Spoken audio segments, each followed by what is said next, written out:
बिस्मिल्लाहिर्रहमानिर्रहीम। अस्सलामु अलैकुम वरहमतुल्लाहि वबरकातुहू। इस्लामियात जमात हफ्तम और उसका बाब चहारम, सबक नंबर 4.3 जो तालीम व ताल्लुम के आदाब से मुताल्लिक़ सबक है, उसके लेक्चर नंबर 3 में खुशामदीद। अज़ीज़ तलबा इकराम, आज का जो लेक्चर है इसके जो हासिलात ताल्लुम हैं, नंबर 1, हुसूल इल्म के लिए सवाल पूछने और सफ़र की अहमियत से आगाह हो सकें। दूसरा हासिल ताल्लुम ये कि उस्ताज़ और वसाइल, यानी कि वसाइल से मुराद, वसाइल इल्म से मुराद किताब, कलम, कागज़, स्कूल और अमला वगैरह, इनसे मोहब्बत और उनके एहतराम की अहमियत समझ सकें। अज़ीज़ तलबा, इस लेक्चर को पढ़ने के बाद सलाहियत ये होनी चाहिए कि उस्ताज़ और तलबा के चंद हुकूक़ और फ़राइज़ का जायज़ा ले सकें, बामकसद और नाफ़े इल्म के हुसूल की जदोजहद कर सकें। तो ये हमारे लेक्चर का, कह लें कि लेक्चर के हासिलात ताल्लुम और सलाहियत है।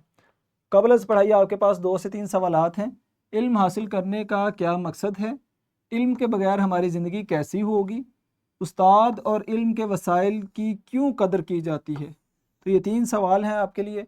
तो असातिज़ा किराम से इल्तमास है कि वीडियो को यहीं पे रोकते हैं, पहले कमरा जमात में इन सवालात के जवाबात मालूम करें, फिर हम चलते हैं बकिया लेक्चर की तरफ। अज़ीज़ तलबा इकराम, यकीनन आपने अच्छे अंदाज में इन सवालात के जवाब दिए हैं। तो सबसे पहले हुसूल इल्म की अहमियत आप देख सकते हैं इस तस्वीर में कि किस तरह तलबा जो है वो इल्म हासिल करने के लिए स्कूल की तरफ रवां दवा हैं। तो इल्म को ज़िंदगी में मुस्बत तब्दीली लाने का ज़रिया ये समझना चाहिए हमें, ठीक है। और उसके बाद सवालात की अहमियत, सवालात आप देख सकते हैं तस्वीर कि जो सवाल तलबा कर रहे हैं इसकी क्या अहमियत है। सवालात को आधा इल्म कहा गया। याद रखें, जवाब देना बड़ी बात है, लेकिन उससे बड़ी बात क्या है? सवाल करना, सवाल को पैदा करना, उसको क्रिएट करना। तो सवालात इंसान की समझ और इल्म की सलाहियत को बढ़ाते हैं।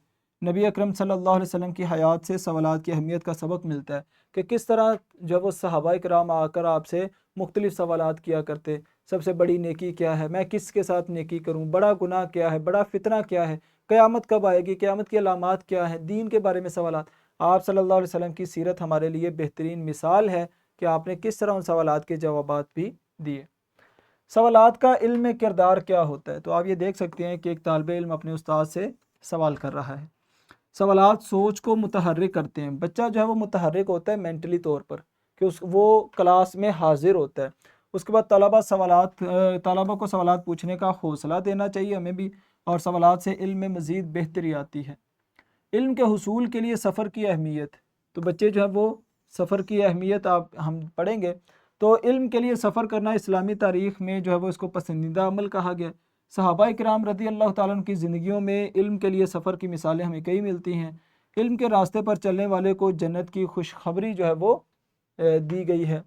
और इसी तरह उस्ताज़ का एहतराम, आप ये देख सकते हैं कि एक तस्वीर में उस्ताज़ जो है वो तलबा को तालीम दे रहे हैं। तो इनका एहतराम जो है, जिस तरह ये तालिब इल्म एहतराम से बैठे हैं, तो तालिब इल्मों के लिए लाजमी है कि अपने उस्ताज़ का एहतराम करें। तो इल्म का ज़रिया उस्ताज़ की इल्म की मुंतकिल करने का एक अहम वसीला है। शख्सियत साजी, तलबा की उस शख्सियत में निखार पैदा करते हैं उस्ताज़। इस्लामी हुक्म, नबी सल्लल्लाहु अलैहि वसल्लम ने उस्ताज़ का अदब करने का दर्स दिया है, और सहाबाए किराम भी इस पर अमल करते थे। उसके बाद तालीमी माहौल, उस्ताज़ का एहतराम क्लास में नज़्म व ज़ब्त पैदा करता है। तरबियत याफ्ता मुआशरा, उस्ताज़ की इज़्ज़त से बाअदब मुआशरा तश्कील पाता है। तो ये उस्ताज़ का एहतराम। उसके बाद हम वसाइल का एहतराम पढ़ेंगे कि जो हासिलात ताल्लुम का दूसरा हिस्सा था। तो वसाइल आपके सामने ये आप देख सकते हैं, पेंसिल, पेन, कागज़ और स्कूल वगैरह, ये तमाम चीज़ें वो वसीले हैं जो आपको इल्म तक पहुँचाते हैं। तो तंज़ीम व तरतीब, कुतुब, कलम, कागज़ नज़्म व ज़ब्त में मदद देते हैं।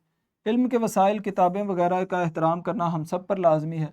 दर्सगाह में मौजूद अशिया और माहौल की इज़्ज़त और कद्र करना ये हम सब पर फ़र्ज़ है। इल्म की मददगार चीज़ें भी उस्ताद की तरह अहम हैं। कदर शनासी, इन वसाइल की अहमियत समझना कामयाब तालीमी सफ़र की बुनियाद है। मुअस्सर सीखने का अमल, यानी वसाइल का सही इस्तेमाल तालीम को मुअस्सर बनाता है। तो गोया कि हमें अपने वसाइल को जब वो फ़ुज़ूल में जब वो ख़र्च नहीं करना चाहिए, बल्कि उस्ताज़ का भी अदब करना चाहिए, उन वसाइल का भी करना चाहिए, उस दर्सगाह का भी अदब करना, ये हम सब पर फ़र्ज़ है। عزیز طلبہ کرام، لیکچر کی روشنی میں اب آپ کے لیے کلاس ایکٹیویٹی ہے کہ حصول علم میں جن آداب کا خیال رکھنا ضروری ہے ان کی روشنی میں کمرہ جماعت میں خاکہ پیش کریں۔ تو یہ آپ کے لیے کہہ لیں کہ ایک ایکٹیویٹی ہے۔ اساتذہ کرام سے التماس ہے کہ ویڈیو کو یہیں پہ روک دیں، کمرہ جماعت میں پہلے سوالات اس ایکٹیویٹی کو مکمل کروائیں، پھر ہم چلتے ہیں بقیہ لیکچر کی طرف۔ عزیز طلبہ کرام، یقیناً آپ نے اچھے انداز میں اس ایکٹیویٹی کو مکمل کیا ہے۔ تو اب آپ کے لیے گھر کا کام ہے کہ والدین کے ساتھ اس موضوع پر مذاکرہ کریں کہ وہ کیسے اپنے اساتذہ کے احترام کرتے تھے، اپنے معمولات کے ساتھ ان کا موازنہ کریں۔ تو یہ آپ کے لیے گھر کا کام ہے۔ خلاصہ کلام یہ کہ سوالات اور علم کی جستجو اہم ہے۔ استاد علم کے وسائل اور علم کی قدر کو سمجھنا چاہیے، علم کے ذریعے خود کو نفع بخش انسان بنائے، یہ ہم سب کے لیے حاصل کلام ہے۔ اختتام یہ کہ آج ہم نے حصول علم کے لیے سوالات پوچھنے اور سفر کی اہمیت کو پڑھا۔ انشاءاللہ کل ہم نئے سبق کا آغاز کریں گے۔ تو لیکچر کے آخر میں آپ کے لیے ورک شیٹ اور لیسن پلان ہے، آپ نے ورک شیٹ کو ڈاؤن لوڈ کرنا ہے اور مزید استفادہ کرنا ہے۔ تو ملتے ہیں اگلے لیکچر میں۔ اللہ حافظ، السلام علیکم ورحمۃ اللہ وبرکاتہ۔